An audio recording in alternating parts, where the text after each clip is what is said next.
దయతల సద్గురు ప్రభు మహారాజుకు దయ. గురుర్బ్రహ్మ గురుర్విష్ణు గురుర్దేవో మహేశ్వర గురు సాక్షాత్ పరబ్రహ్మ తస్మై శ్రీ గురవే నమః. శ్రీ దక్షిణామూర్తి సమారంభాం శ్రీ శివరామదీక్షిత మధ్యమాం శ్రీ బురహానార్య పర్యంతం వందే శ్రీ సత్యయాఖ్య గురు పరంపరాం. జయతల సద్గురు ప్రభు మహారాజుకు జయ. అమ్మ, ఈరోజు మరి గురుమూర్తి యొక్క అనుగ్రహంతో ఇంకో ప్రశ్నకు సమాధానం తెలుసుకునేటువంటి ప్రయత్నం చేద్దాం. 2, మోక్షం అనేటువంటిది కోరిక కిందకు వస్తుందా రాదా? మోక్షం అనేటువంటిది కోరిక కిందికి వస్తుందా లేదా? ఇదొకటి. మరి మోక్షం అనేటువంటిది ఈ జన్మలోనే వస్తుందా? మోక్షాన్ని పొందడానికి ఈ జన్మ సరిపోతుందా? అన్నీ కలిపి ఒక్క ప్రశ్నలోనే మనం రివ్యూ చేసుకోవచ్చు. భగవద్గీతలో అమ్మ శ్రీకృష్ణ పరమాత్మ ఒక మాట చెప్తారు. 2వ అధ్యాయంలో స్థితప్రజ్ఞుల లక్షణాల్లో ఒక మాట చెప్తారు. ప్రజహాతి యదా కామాన్ సర్వాన్ పార్థ మనోగతాన్ అని చెప్పారు. ప్రజహాతి యదా కామాన్ సర్వాన్ పార్థ మనోగతాన్ అని చెప్పారు. ఓ అర్జున, ఈ ప్రపంచంలో మోక్షాన్ని పొందాలి అని అనుకునేటువంటి వాళ్ళు ఎవరైనా కానీ కోరికలన్నిటినీ విడిచిపెట్టాలి. ఒక్క కోరిక కూడా ఉంచుకోకూడదు. ఒక్క కోరిక ఉన్నా కానీ అది బంధహేతు అవుతుంది, అది దుఃఖానికి కారణమవుతుంది అని చెప్పారు. మోక్షాన్ని పొందాలనుకునేటువంటి వాళ్ళు కోరికలన్నిటినీ విడిచిపెట్టాలి. ఒక్క కోరిక ఉన్నా కానీ మీకు అది బంధహేతు అవుతుంది అని చెప్పారు. దీనికి విద్యాప్రకాశానందగిరి స్వాముల వారి ఎగ్జాంపుల్స్ చాలా చెప్తారమ్మ. అందులో ఒక 2 గుర్తు చేస్తా. ఒకటి, ఒక నిప్పు కణం కొంచెం ఉందనుకోమ్మా, ఒక చిన్న నిప్పు కణం అది పెరిగి పెరిగి పెరిగి మళ్ళా అనేకమైనటువంటి ఒక పెద్ద మంటగా మారి ఒక పెద్ద ఇల్లు కాల్చవచ్చు, గడ్డివామైనా కాల్చేటువంటి శక్తిని అది పొందుతుంది. చిన్న కణం ఎలా వృద్ధి చెందుతుందో అలాగే ఒక ఆయనకి కొంచెమే అప్పు ఉంది, అది పెరిగి పెరిగి పెరిగి పెరిగి మళ్ళీ చాలా ఎక్కువ అయినట్లుగా అర్థమైందా? ఒక చిన్న జబ్బు వచ్చింది, కొంచెమే జబ్బు వచ్చింది, అశ్రద్ధ చేసిండు, మళ్ళీ అది పెరిగి పెరిగి పెరిగి పెద్దదై మళ్ళా దుఃఖానికి కారణం. అంటే ఒక చిన్న జబ్బు చిన్నది ఏర్పడినప్పుడు ప్రయత్నం చేయకపోతే అది పెద్ద ప్రాబ్లం క్రియేట్ అవడానికి, ఒక చిన్న అగ్ని కణాన్ని అశ్రద్ధ చేస్తే, దాన్ని ఆర్పకుండా ఉంచితే అది పెద్ద గృహాన్ని దగ్ధం చేసినట్లుగా, చిన్న అప్పు కొంచెమే అప్పు కదా అని అశ్రద్ధ చేస్తే అది పెరిగి పెరిగి పెరిగి పెరిగి వడ్డీలకు చక్రవడ్డీలై మళ్ళీ పెద్దగా పెరిగినట్లుగా, రుణం కానీ అగ్నికణం కానీ వ్యాధులు కానీ ఎలా కొంచెం ఉన్నా కానీ పెరిగి మన యొక్క దుఃఖానికి బంధానికి కారణమవుతాయో, కోరికలు కూడా ఒక చిన్న కోరికే కదా అని చెప్పి మనం అశ్రద్ధ చేస్తే ఆ చిన్న కోరిక మనకు పెద్ద దుఃఖానికి కారణమవుతుంది అని చెప్పారు. దీనికి మనకు పెద్దలు ఎగ్జాంపుల్స్ చెప్తారు. మనకు కూడా మన గురువులు కూడా ఇక్కడ ఉపన్యాసాలు చెప్పేప్పుడు చెప్తారు. ఒక ఆయన సాధన చేయడానికి వెళ్ళాడట. ఆయనకి ఏమీ లేవు, అక్కడ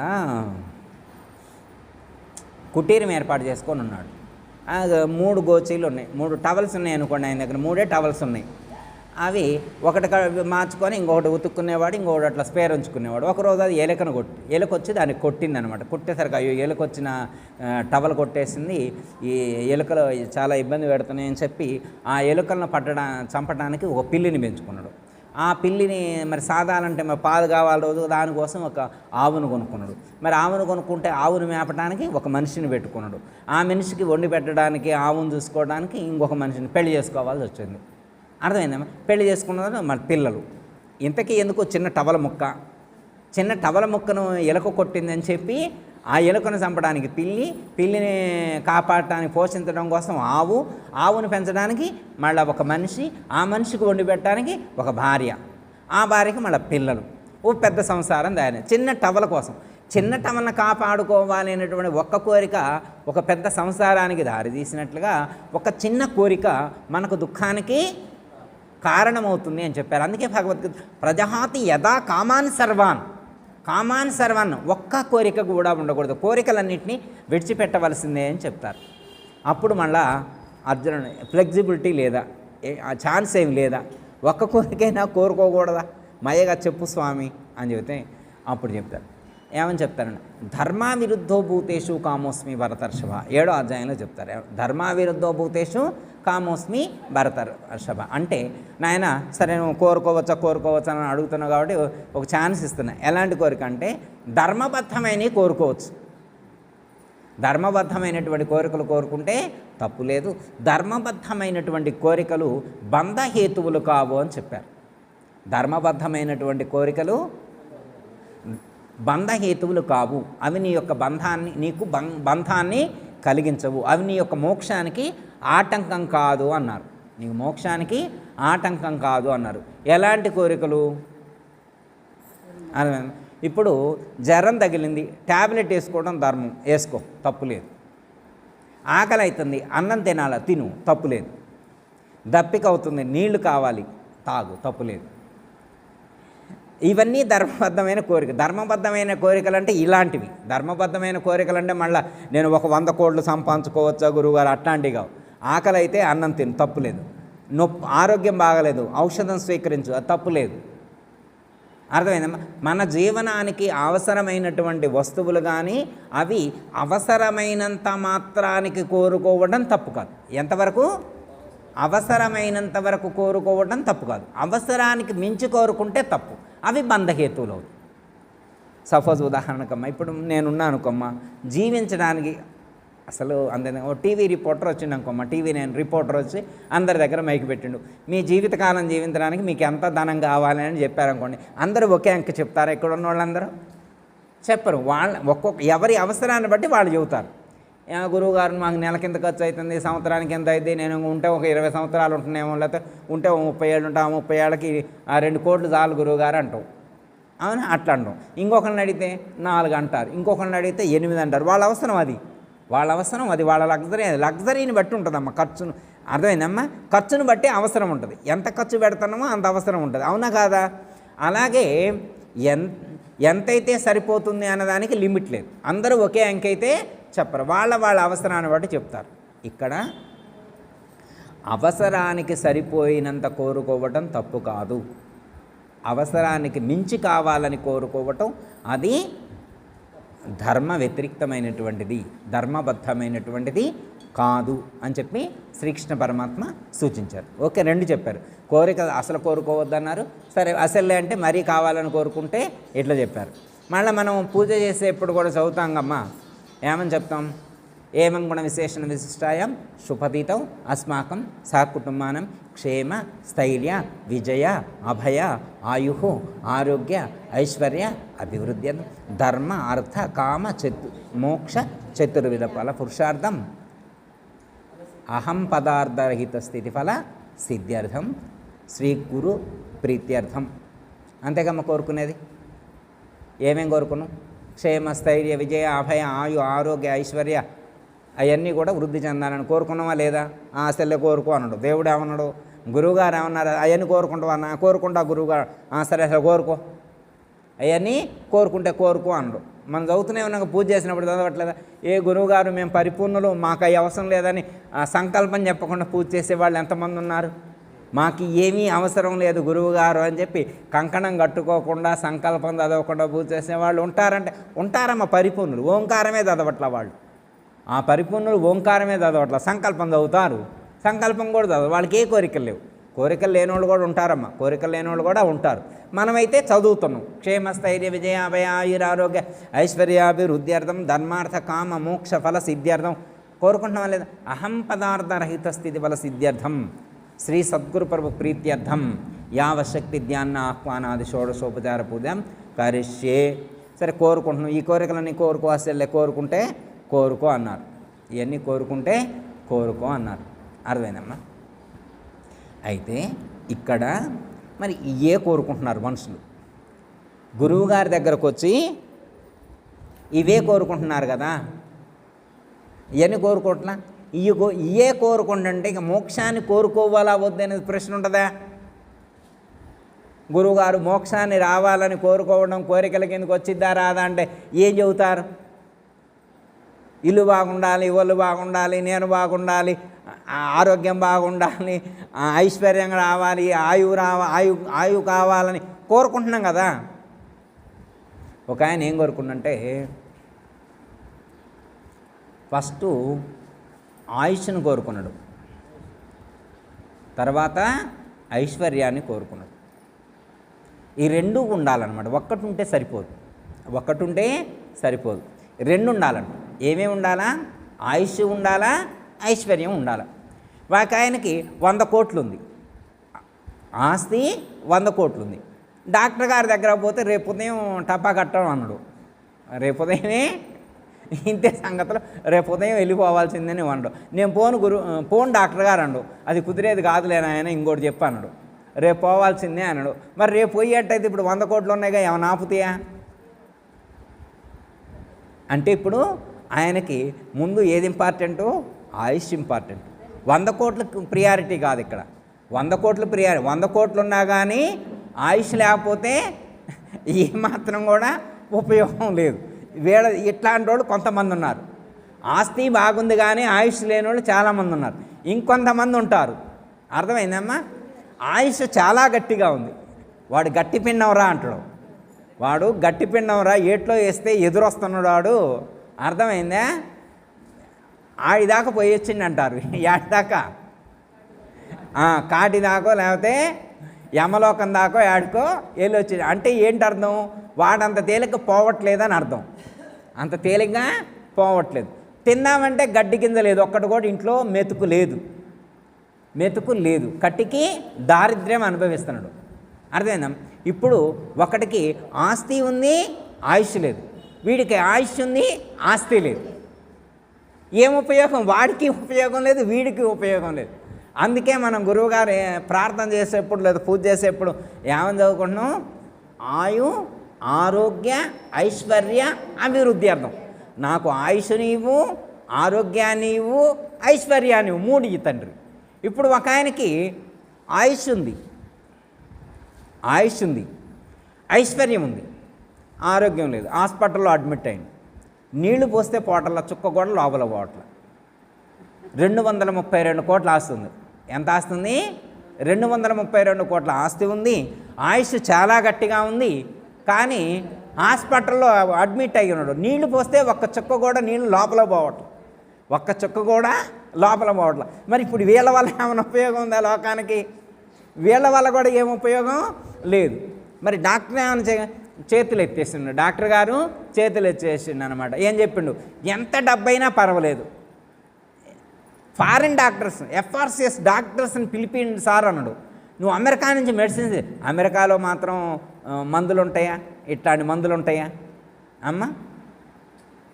ఎక్కడా మందులు ఉండవు, అర్థమైందా? అందుకే మనం గురువుగారిని పూజ చేసేప్పుడు ఏమనుకున్నాం?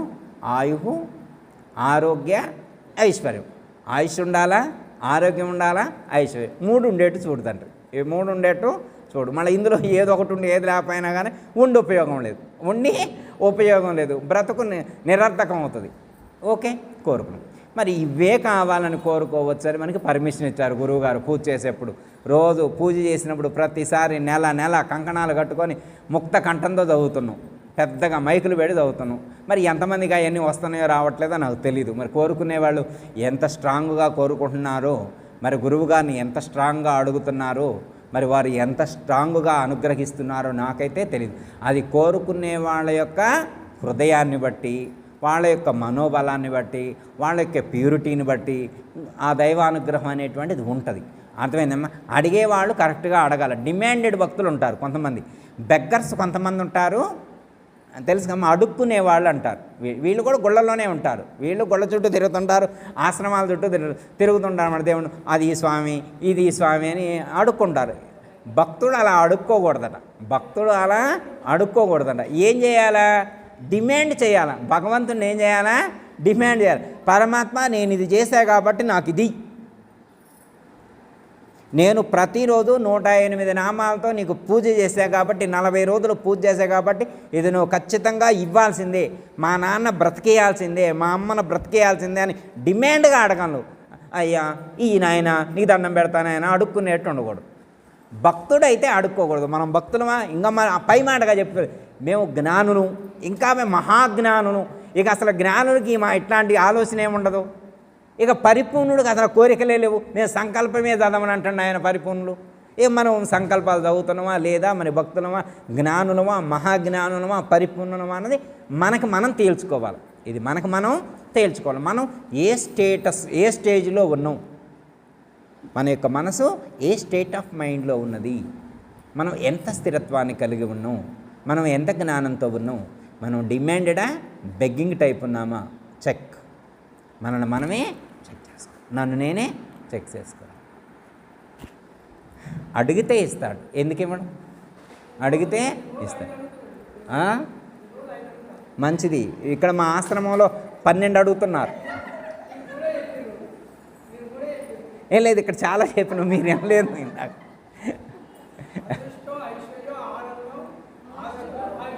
ఓకే, మేము అయ్యే చెప్పినాం ఇందాక. ఏ పద్మజాగారం మనం అవన్నీ అడుక్కోవాలా? అవన్నీ కూడా మేము లిస్ట్ చదువుతున్నాం. మాకు ఒక లిస్ట్ ఇచ్చారు గురువు గారు, అవన్నీ చదువుకోవాలన్నమాట. పూజ చేసిన ప్రతిసారి కూడా అవన్నీ శాంక్షన్ చేయండి స్వామి, శాంక్షన్ చేయండి స్వామి అని మేము అడుగుతాము. అవన్నీ ఓకే ఓకే. అయితే మనకి ప్రతి మానవుడు, ఈ లోకంలో పుట్టిన ప్రతి మనిషి కూడా మినిమం క్వాలిఫికేషన్ 4 కలిగి ఉండాలన్నారు. ధర్మ, అర్థ, కామ, మోక్ష, ఇవి 4 కలిగి ఉండాలి. ఇవి మినిమం క్వాలిఫికేషన్.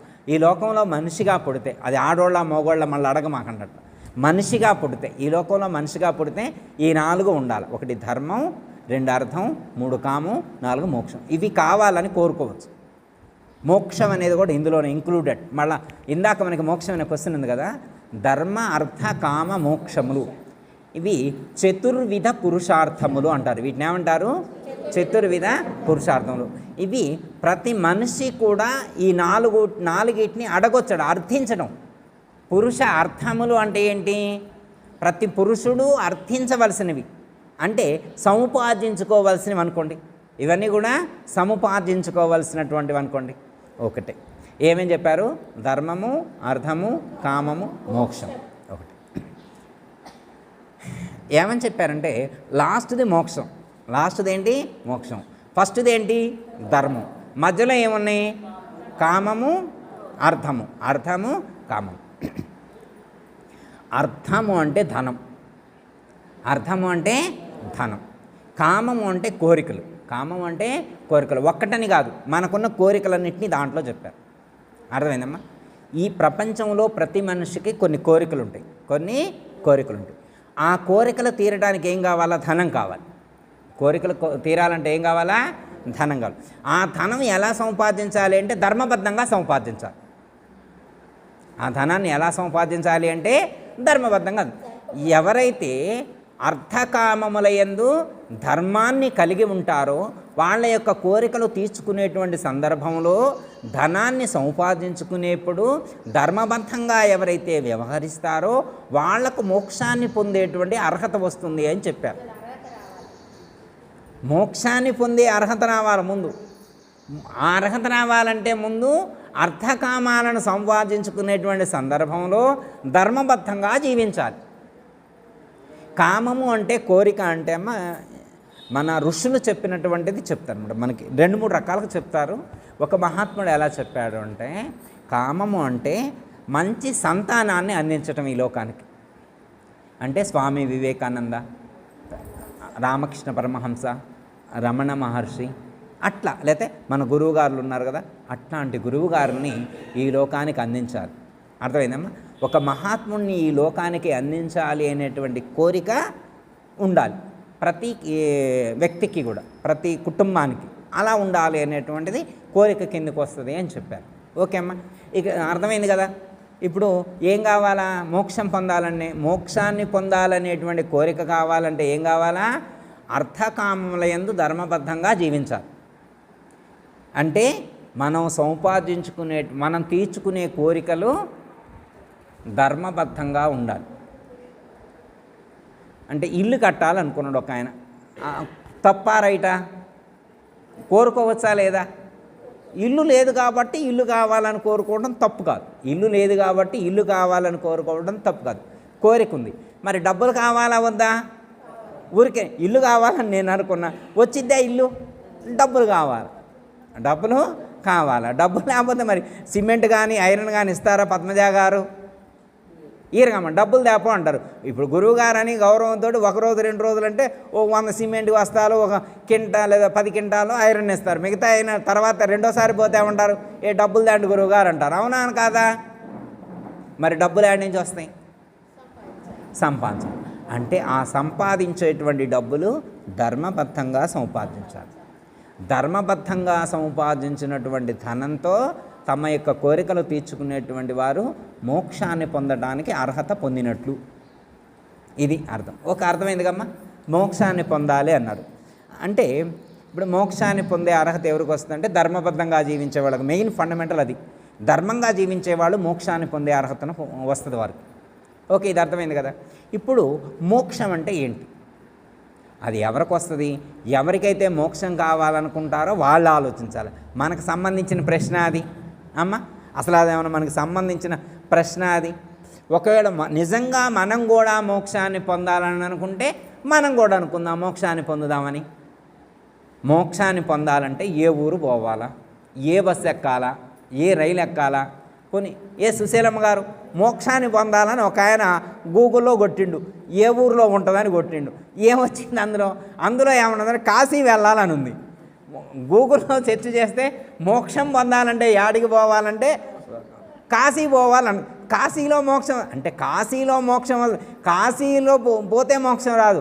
కాశీ వెళితే మోక్షాన్ని పొందడానికి కావలసినటువంటి నాలెడ్జ్ అందించేటువంటి గురువులు ఉంటారని అర్థం.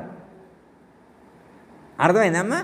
ఓకే. ఇప్పుడు ఆయన దాంట్లో కాశీకి పోవాలన్నది కాశీ వెళ్ళిండు. మోక్షాన్ని పొందాలంటే ఏం చేయాలంటే కాశీకి పోవాలని గూగుల్లో వచ్చింది. ఇక ఆయనకి వేరే ఏం తెలియదు కదా. ఇప్పుడు ఆయన నేను ఎవరు నమ్మను గురువుగారు అంటాడు. అందరూ మోసం చేసేవాళ్ళే ఉన్నారు ఈ లోకంలో, నేను ఎవరు నమ్మను అన్నాడు. మయ్యగా మంచిది నమ్మమాకని కాశీ వెళ్ళండి. ఇప్పుడు కాశీ వెళ్తే ఒక ఆయన ఎందుకు వచ్చినవు అన్నాడు. ఏ ఊరు నాయన అంటే నకరకాల నుంచి వచ్చా అన్నాడు. ఎందుకు వచ్చినవు నాయన? మోక్షాన్ని పొందడానికి వచ్చాడు. ఎవరు చెప్పారు అన్నాడు. గూగుల్లో కొడితే వచ్చిందండి, మోక్షం పొందాలంటే కాశీ వెళ్ళాలన్నది, అందుకే వచ్చా అన్నాడు. మరి యాడికి పోతే మోక్షం వచ్చిద్దని అడిగిండు ఆ పక్కన ఆయన్ని. కాశీలో ఎక్కడికి వెళ్తే మోక్షం వస్తుంది అని అడిగిండు. ఆయనకు తెలీదు, నాకు తెలియదు స్వామి ఎక్కడికి వెళ్తే మోక్షం వస్తుందో. నేనైతే రోజు విశ్వనాథుని దర్శించుకొని వస్తున్నాడు. ఓహో, మరి కాశీలో ఏది బెస్ట్ ప్లేస్ అన్నాడు. కాశీ మొత్తంలో ఏది బెస్ట్ ప్లేస్ అన్నాడు. ఏది బెస్ట్ ప్లేస్ ఉండదు స్వామి, 4-5 పాయింట్స్ ఉంటుంది. 1 విశ్వేశ్వరుడు, 2 అమ్మవారు అన్నపూర్ణాదేవి, లేకపోతే విశాలాక్షి అమ్మవారు, లేకపోతే గంగానది, లేదా కాలవైరుడు. ఇవి ఇంపార్టెంట్ ప్లేసెస్. నువ్వు వాటిలో ఎక్కడికైనా వెళ్ళొచ్చాడు. సరే, నేను ఏది ఈ 5 ఏది బెస్ట్ ప్లేస్ అన్నాడు. ఈ 5 ఏది బెస్ట్ ప్లేస్ అన్నాడు. ఇక ఆయన నేనైతే రోజు విశ్వేశ్వరుడి దగ్గరికి వెళ్తున్నాను. ఈయన కూడా రోజు విశ్వేశ్వరుడి దగ్గరికి వెళ్ళి వస్తున్నాడు. ఆయన రోజు విశ్వేశ్వరుడి దగ్గరకు వెళ్ళి వస్తే మోక్షం వస్తుందా? ఎందుకు రాను? విశ్వేశ్వరుడి దగ్గరికి వెళ్తే మోక్షం రాదా? అదేంది? కాశీలో మరి వెళ్తే విశ్వేశ్వరుడు తారక మంత్రం చెవిలో చెబుతున్నానడగా అమ్మ. అక్కడ పోయి పుట్టుకోమంటే చనిపోయేటువంటి వాళ్ళ యొక్క చెవిలో తారక మంత్రాన్ని చెబుతారని చెప్పి అందరూ కాశీ పోయబోతున్నారుగా. ప్రతి వాళ్ళు కూడా ఎన్నేళ్ళు అంటే 70 ఏడికి పోతున్నాడు కాశీ. ఎందుకంటే అట్టించట్టే మళ్ళీ ఇంటికి వచ్చే అట్టించట్టే. ఎందుకంటే అక్కడ ఆ మంత్రం చెబుతారంట ఎప్పుడు చెబుతారండి ఆయన. మరి అప్పుడు దాకా ఏం చేయాలా తెలియదు. అంటే అమ్మా, ఒక అవగాహన లేకుండా సాధన చేస్తే ఇలా ఉంటుంది. మోక్షం అంటే ఏంటో తెలియకుండా, మోక్షాన్ని ఎలా పొందాలో తెలియకుండా ప్రయత్నం చేసేవాళ్ళు ఇలా వెళ్తారు, తీర్థాటనాలకు వెళ్తారు. తీర్థాటనాలకు వెళ్ళటం వల్ల ఏమవుతుందంటే పుణ్యం వస్తుంది, లేకపోతే కొంతవరకు కొంచెం నాలెడ్జ్ వస్తే కానీ మోక్షాన్ని పొందడానికి కావలసినటువంటి జ్ఞానం అక్కడ లభించదు. మోక్షాన్ని పొందాలంటే ఏం చేయాలి అంటే మోక్షాన్ని పొందడానికి కావలసినటువంటి జ్ఞానాన్ని అందించేటువంటి తత్వవేత్తను ఆశ్రయించాలి. తత్వదర్శిభి అన్నారు భగవద్గీతలో 4వ అధ్యాయంలో శ్రీకృష్ణ పరమాత్మ ఏమన్నారు? తత్వదర్శిభి అన్నారు. అంటే తత్వాన్ని దర్శించి తాను అనుభూతమనర్చుకొని తనను ఆశ్రయించినటువంటి వారికి అలాంటి జ్ఞానాన్ని అందించేటువంటి వాళ్ళ దగ్గరకు వెళ్ళాలి అని చెప్పారు. తత్వదర్శులైనటువంటి మహాత్ముల యొక్క సన్నిధికి వెళితే వారు మోక్షానికి సంబంధించినటువంటి జ్ఞానాన్ని ఇస్తారు. మోక్షం అంటే ఒక లోకం కాదు. చాలామంది తెలియక ఏమనుకుంటారంటే మోక్షం అనగానే పైకి చూస్తారు. మోక్షం అంటే పైకి చూస్తారు. కొంతమంది మోక్షం అంటే అవేవో ఊర్ధ్వలోకాలు అనుకుంటాడు. కైలాసం, వైకుంఠం, మణిద్వీపం ఇలాంటి లోకాలు అనుకుంటాడు. మోక్షం అంటే ఈ లోకాల్లో మోక్షం ఉండదా? లోకాలకు వెళ్ళినా మోక్షం రాదని చెప్పారు. భగవద్గీతలో శ్రీకృష్ణ పరమాత్మ ఏమని చెప్పారు? నువ్వు ఏ లోకానికి వెళ్ళినా మళ్ళా తిరిగి రావాల్సిందే. క్షీణే పుణ్యే మత్యలోకం విశంతి, క్షీణే పుణ్యే మత్యలోకం విశంతి. ఆ బ్రహ్మ భువనాల్లోక పునరావర్తినోర్జున అని చెప్పారు. ఆ బ్రహ్మ భువనాల్లోక పునరావర్తినోర్జున అని చెప్పారు. 7 14 లోకాలన్నీ కూడా నశించిపోయేటువంటివే. వాటికి కూడా మళ్ళా ఆవిర్భావ తిరోభావాలు ఉన్నాయి. వాటికి కూడా కాలపరిమితి ఉన్నది. ప్రతి లోకానికి కూడా కాలపరిమితి ఉన్నది. అర్థమైందమ్మా? లోకాలు దాటిపోవాలి. మోక్షాన్ని పొందాలంటే ఏం చేయాలా? లోకాలు దాటిపోవాలి. మనకి మొన్న కూడా నేను చెప్పా, మీరు విన్నారో లేదో గుర్తు చేస్తామ్మా. లోకంబులు, లోకేశులు, లోకస్తులు, తెగిన తుది. ఇంతవరకు అర్థం చేసుకుందాం ముందు. తర్వాత లైన్, పెంచీకటి కవ్వల ఎవ్వండి కాకృతి వెలంగు. ఇది ఒక లైన్. 2 లైన్లు. ఈ మొత్తాన్ని 2 పార్ట్లుగా విభజించుకుంటే ఫస్ట్ పార్ట్లో ఏముంది? లోకంబులు, లోకేశులు, లోకస్తులు, తెగిన తుది. అంటే అక్కడ ఏమేమి విడిచిపెట్టాలన్నారు? లోకాలను విడిచిపెట్టాలి. లోకాలు, లోకేశులు, లోకస్తులు అంటే మనకు 7 14 లోకాలు ఉన్నాయని, ఆ లోకాలను పరిపాలించేటువంటి దేవతా సమూహం ఉందని చెప్పి, మళ్ళీ ఆ లోకాల్లో నివసించేటువంటి లోకస్తులు ఉన్నారని శాస్త్రాల్లో చెప్పారు. మనకైతే భూలోకం కనపడుతుంది. మరి మిగతా ఊర్ధ్వలోకాలు, అధోలోకాలను ఋషులు దర్శించి చెప్పారు. మనమైతే వెళ్ళి దర్శించలేదు. నేనైతే దర్శించలేదు. మీరు దర్శించితే నాకైతే సందేహం లేదు, నాకైతే అనుమానం లేదు. మీరు దర్శిస్తే దర్శించవచ్చు. ఎవరి జ్ఞానం వాళ్ళది. ఓకే అమ్మా? ఇప్పుడు లోకంబులు, లోకేశులు, లోకస్తులు, తెగిన తుది ఇవన్నీ లైవ్ అయిపోయాక, ఇవన్నీ అయిపోయిన తర్వాత ఏమేమి అయిపోయాక? లోకాలు, లోకస్తులు, లోకేశులు, తెగిన తుది. లోకేశులు, లోకస్తులు వీళ్ళంతా తెగిన తుది అంటే ఇవన్నీ తెంచేసిన తర్వాత, వీటన్నిటిని తెంచి మూటగట్టి అవతలు ఇసిరేసిన తర్వాత అనుకో. వీటన్నిటిని ఇసిరేసిన తర్వాత ఏముంటుంది? అలోకం బగు. ఇక అప్పుడు లోకాలు ఉండవు. అప్పుడు ఉండేదాన్ని అలోకం అన్నారు. ఏ లోకాలు లేవయ్యా అప్పుడు? ఏ లోకాలు లేకపోతే ఏమంటారు దాన్ని? అలోకం. ఆ అలోకం బబ్బల. అంతేనమ్మా? అలోకం బగు పెంజీకటి గవ్వల. ఆ అలోకం, ఆ లోకాలన్నీ పోయిన తర్వాత ఉండేటువంటి ఆ అలోకం, ఏ లోకం కాకుండా ఉండేటువంటి స్థితిలో ఏమన్నది? పెంజీకటి, చీకటితో వ్యాపించి ఉంటుంది. దీన్నే మాయ అన్నారు. మహామాయ, పెనుమాయ అన్నారు. అర్థమైందమ్మా? ఆ మాయకు అవతల, దీన్నే మూలమాయ అని కూడా అంటారు. ఆ మాయకు అవతల ఎవ్వండీకాకృతి వెలుగు. ఎవడు ఏకాకృతితో వెలుగుతూ ఉంటారో ఆ దేవుణ్ణి నేను సేవిస్తా అన్నాడు. ఎవరన్నారు? భాగవతంలోనే చెప్పింది ఈ మాట. భాగవతంలోనే చెప్పింది ఈ మాట. అర్థమైందమ్మా? లోకాలని, లోకేశుని, లోకస్తుల్ని తీసి పక్కన పెట్టి ఆ అలోకమైనటువంటి పెంజీకటికి అవతల వెలుగుతూ ఒక వెలుగుంది. ఆ వెలుగే దేవుడు, ఆ వెలుగే బ్రహ్మము, ఆ వెలుగే చైతన్యము, ఆ వెలుగే పరమాత్మ. ఆ వెలుగును నువ్వు ఆశ్రయించు, అదే మోక్షం. మరి మనం లోకాలను పట్టుకొని, లోకాల్లో ఉన్న లోకేశ్వరుని పట్టుకొని ఉంటాయట. అసలు భాగవతంలో లోకేశంలో కూడా లోకేశులు ఎవరున్నారు? బ్రహ్మ, విష్ణువు, మహేశ్వరుడు, అమ్మ సరస్వతీదేవి, విష్ణుమూర్తి, ఈశ్వరుడు, వీళ్ళేగా లోకేశ్వరులు అంటే. ఇంద్రుడు, చంద్రుడు, సూర్యుడు వీళ్ళేగా లోకేశ్వరులు అంటే. మరి లోకాలు వద్దనే లోకేశులు వీళ్ళు కూడా వద్దన్న తర్వాత మళ్ళీ మనం వీళ్ళని పట్టుకుంటే ఎట్లా మోక్షం వస్తుంది? మోక్షాన్ని పొందాలనుకున్నటువంటి వాడు లోకాలని, లోకేశుల్ని, లోకస్తుల్ని విడిచిపెట్టాలి. వాటిని పట్టుకుంటే మోక్షం రాదు. ఎందుకంటే లోకాలు, లోకేశులు, లోకస్తులు కూడా నశించేటువంటి వాళ్ళే. వాళ్లకు కూడా కాలపరిమితి ఉంది. వాళ్ళు కూడా మార్పు చెందుతారు. భగవద్గీతలో బ్రహ్మకు ఆయుర్దాయం చెప్పలా, అట్లాగే శివుడికి ఆయుర్దాయం ఉంటుంది, అలాగే విష్ణువుకి ఆయుర్దాయం ఉంటుంది, పార్వతీదేవికి ఆయుర్దాయం ఉంటుంది, సరస్వతీదేవికి ఆయుర్దాయం ఉంటుంది, లక్ష్మీదేవికి ఆయుర్దాయం ఉంటుంది, సూర్యుడికి ఆయుర్దాయం ఉంటుంది, చంద్రుడికి ఆయుర్దాయం ఉంటుంది. ఈ లోకంలో మన కంటికి కనిపించే ప్రతి ఒక్కటి కూడా మార్పు చెందేటువంటిదే అని గుర్తించగలగాలి. అర్థమైందమ్మా? ఇప్పుడు ఏమర్థమైంది మనకి? లోకాలు, లోకేశులు, లోకస్తులు తెగిపోయాక, వాళ్ళందరినీ తీసేశాక అలోకమైన పెంచీకడ అవతల ఒక ఆయన వెలుగుతూ ఉంటాడట. ఆయన పేరు పరమాత్మ అన్నారు, ఆయనే దేవుడు అన్నారు, ఆయనే కొంతమంది విష్ణుమూర్తి అన్నారు, కొంతమంది శివుడు అన్నారు, కొంతమంది శక్తి అన్నారు. మనం గురువు అంటాం. ఎవరిష్టమైన పేరుతో వాళ్ళు పిలుచుకుంటున్నారు. మీ ఇష్టం ఏ పేరుతో అని పిలుచుకోండి, నాకేం సంబంధం. మీరు ఎట్లయినా పిలుచుకోండి, ఆయన పలుకుతున్నారు. ఆయన చూడండి చాలు, మోక్షం వచ్చినట్టే. అదేంది? ఇప్పుడు ఆ వెలుగును చూస్తే మనకి ఎట్లా మోక్షం వస్తుందండి? బాగా చెప్తుంది. అందులో చెబితే నిజమైద్దా? ఏ నిర్మలా గారు, ఆ పద్యం చదివితే మనకి మోక్షం వచ్చిద్దా అమ్మా? ఎట్లా అంటే 4 శుశ్రూషణములు లోలత గావించుకొనుచు లోకాతీతం ఆలోకించి గురునిచే ఈ లోకము జోలి విడువు ఇంతే చాలన్న నీతో కూడా ఇది మరువకన్నా. మన కూడా చెప్పుకున్నాం, ఇది మీకు గుర్తుందో లేదు? అర్థమైందమ్మా? ఏంటి అర్థం? 4 శుశ్రూషణలు లోలత గావించుకొనుచు, ఈ అందరికి అర్థమయ్యేదే.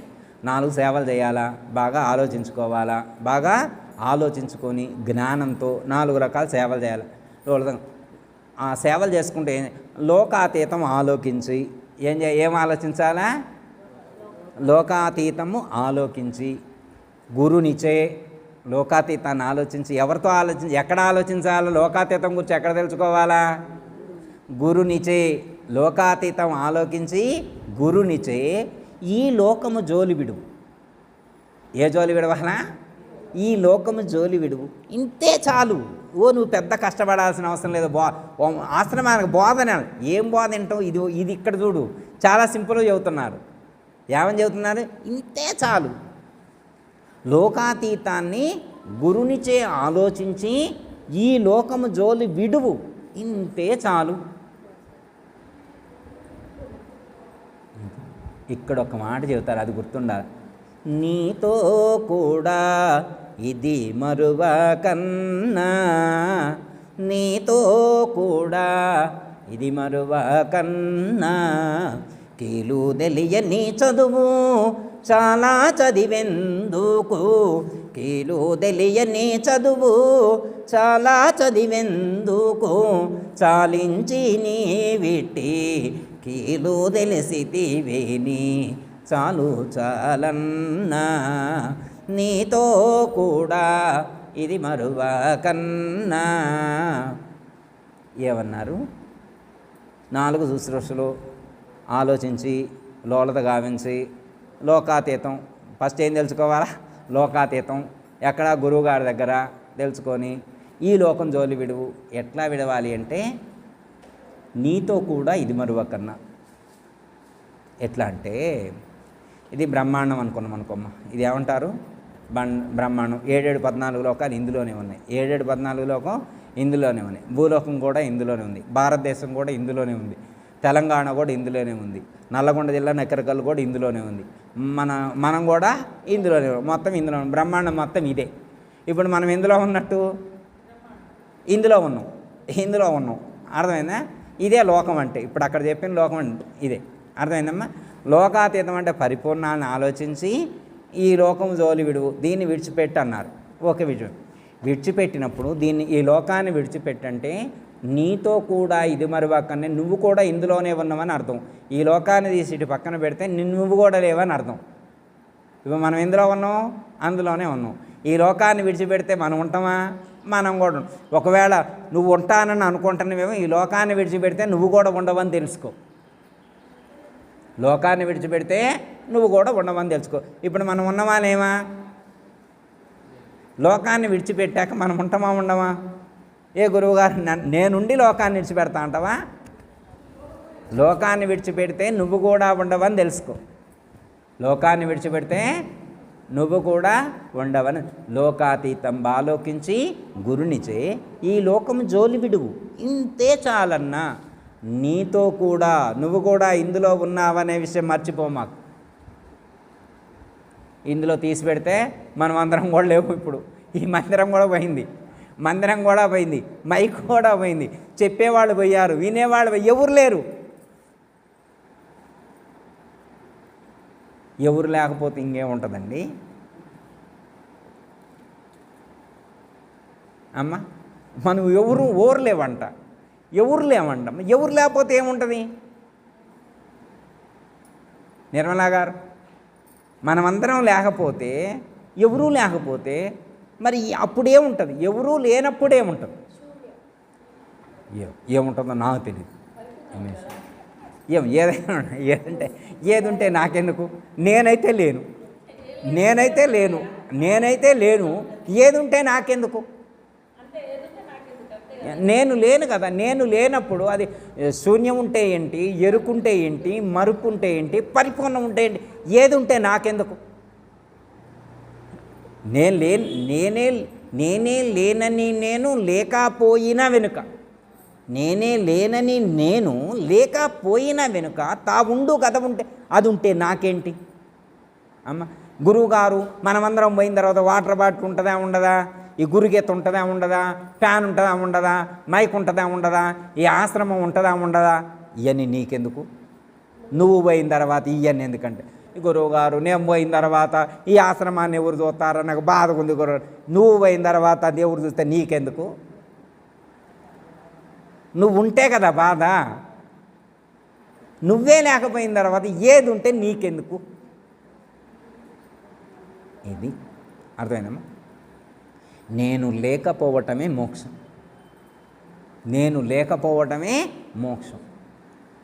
నేను ఉండటమే బంధం.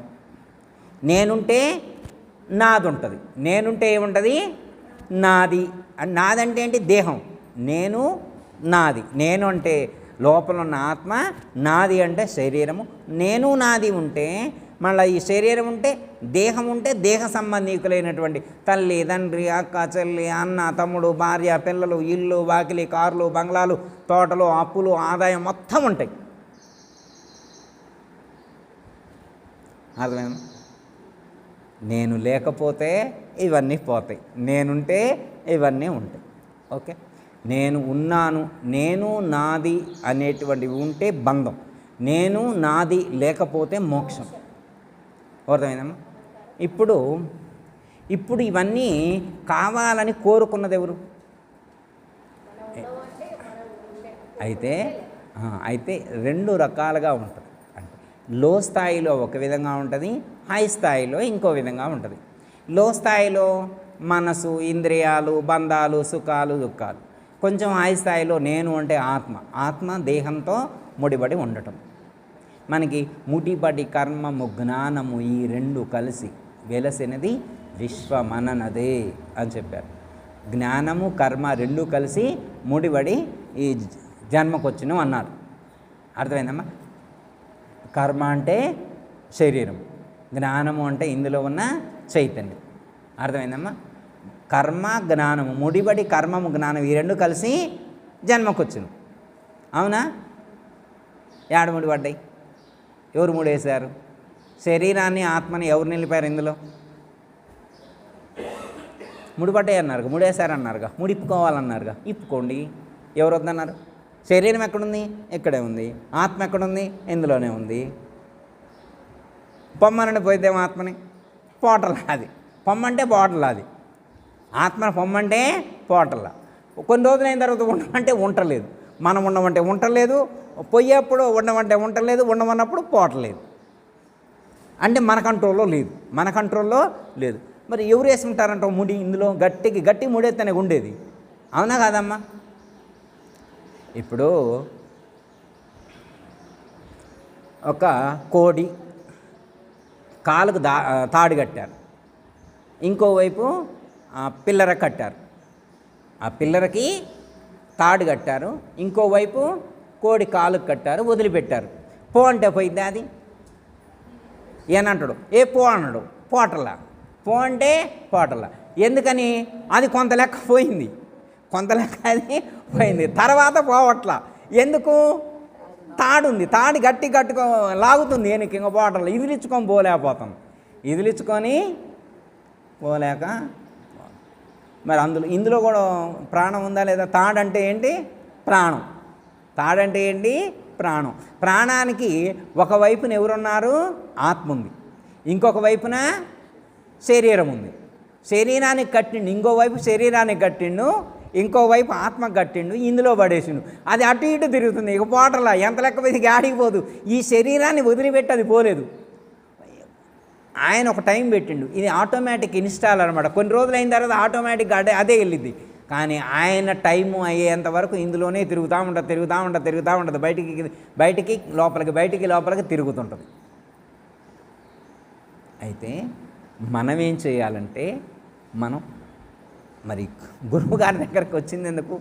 ఆయన ఎక్కడ మూడేసిండో తెలుసుకోవడం కోసం వచ్చినాం. గురువుగారి దగ్గరికి ఎందుకు వచ్చినాం అంటే, ఆయన ఈ శరీరంలో ఆ తాడుకి ఒకవైపు ఏముందన్నాం? ఆత్మ, ఇంకోవైపు శరీరానికి గట్టిండు. ఇంకో శరీరంలో ఏడగట్టిండు, ఆత్మకి ఏడగట్టిండో తెలుసుకోవాలి. అందుకేగా గురువుగారి దగ్గరకు వచ్చింది. ముడిబడి కర్మము జ్ఞానం అన్నారు కదా. కర్మ శరీరము, జ్ఞానం ఆత్మ అన్నారు. ఈ రెండింటిని ప్రాణంతో గట్టిండి అన్నారు. ఎట్లా గట్టిండో ఏమన్నా తెలుసుకున్నారా? ఏం గురుగారు, మాకేం తెలుసు గురువుగారు, మాకేమన్నా అవసరమా? అది ఆడగడితే మాకేంది? అది ఉన్న నాళ్ళు ఉంటుంది, పోయిన నాళ్ళు పోద్ది, మాకేం పని? పోతా ఉంది, వస్తూ ఉంది. యాడికి పోతుంది? పైకి కిందికి తిరుగుతూ ఉంది. మన గురువుగారు చెప్పారు, సోహం అది తాడు, సోహం ఇది లాక్ అన్నమాట. లాక్ అంటే తాళం వేశారు. దేంతో? సోహం అనేటువంటి మంత్రంతో లాక్ చేశారు. ప్రాణాన్ని ఎలా ఇన్స్టాల్ చేశారు? ఒకవైపు సో ఉంటుంది, ప్రాణానికి ఒకవైపు ఏముంటుంది? సో ఉంటుంది, ఇంకోవైపు హమ్ ఉంటుంది. ప్రాణం ఇంత పొడుగుంది అమ్మ, ప్రాణం ఎంత పొడుగుంది, ఎన్నో అంగుళాలు అంటారు, ఈ అంగుళాలు బయటకు వచ్చింది అంటారుగా, 12 అంగుళాలు ఎంతో బయటకు వచ్చింది అంటారు. చదువుతారు, యోగం చదవరు? యోగ శాస్త్రాలు ఉంటుంది కమ్మా, యోగా క్లాసులకు వెళ్ళినా చదువుతారు. 12 అంగుళాల లోపల నుంచి బయటకు వచ్చింది అని చెప్తారు కదా. సరే, ఎంతో కొంత కొద్దిగా బారు ఉందనుకో, ఇంత బారు ఉన్నటువంటి ప్రాణానికి ఒకవైపు ఆత్మ ఉంది, ఒకవైపు శరీరం ఉంది. ఆ ప్రాణానికి ఒకవైపు సో ఉంది, ఒకవైపు హమ్ ఉంది. సో హమ్ అనేటువంటి మంత్రం యొక్క మధ్యలోనే, ఆ 2 అక్షరాల మధ్యలోనే ప్రాణం ఉంది. అర్థమైందమ్మా? ఈ యొక్క రహస్యం తెలియటం కోసమే మనకి రోజు గురువుగారు సోహం ధ్యానం చేయమన్నారు. సోహం అని మనం చేతేగా తెలియటానికి. అంటే మీరు చేస్తారమ్మా, అందరు చేయలేరు కమ్మా. ఇప్పుడు మీకంటే ఫ్రీ జోన్లో ఉంటారు కాబట్టి కాసేపు రోజు 1-2 గంటలు కూర్చొని మీరు చేయగలుగుతారు. అందరికి అంతంత అవకాశాలు ఏముంటాయమ్మా చేయడానికి? అస్సలు ఖాళీ ఉండదు, వాళ్ళు అస్సలు చేయలేరు అనమాట. అందుకని మాకు కుదరదు అంటారు. అర్థమైందా? అది చేస్తే, సోహం ధ్యానం చేస్తే కదా దాని అంతు తెలిసేది మనకి, ఆ రహస్యం తెలిసేది. మీరు వినే ఉంటారు. తాళ్లతో కట్టే దేవుడిని ఏమంటారమ్మా? తాళ్లతో కట్టే దేవుణ్ణి, తాడుతో కట్టే దేవుణ్ణి పశుపతి అంటారు. తాడంటే పాశం కదమ్మా. తాడంటే ఏంటి? పాశం అంటే ఏంటి? మన పాశముతో కట్టేవాడిని పశుపతి అంటారు. ప్రాణం అనే పాశంతో ఇందులో మనల్ని కట్టేశాడు, అందుకే ఆయన్ని పశుపతి అన్నారు. అర్థమైందమ్మా? పశుపతి మనని ఇందులో కట్టిపడేసిండు.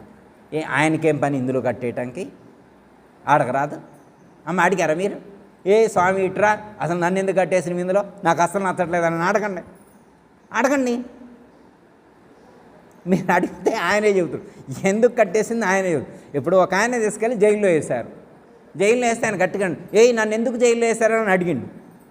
అడిగితే అప్పుడు ఆయన్ని పిలిపించి ఒక జడ్జి దగ్గరకు తీసుకొచ్చి, నువ్వు ఈ తప్పు చేసావు కాబట్టి నీకు ఇలాంటి శిక్షతో ఈ జైల్లో వేసినావని చెప్పారు. అర్థమైందమ్మా? ఎవడు శిక్ష వేసినోడెవరు, అనుభవింపజేసేవాడిది ఏం తప్పులేదమ్మా.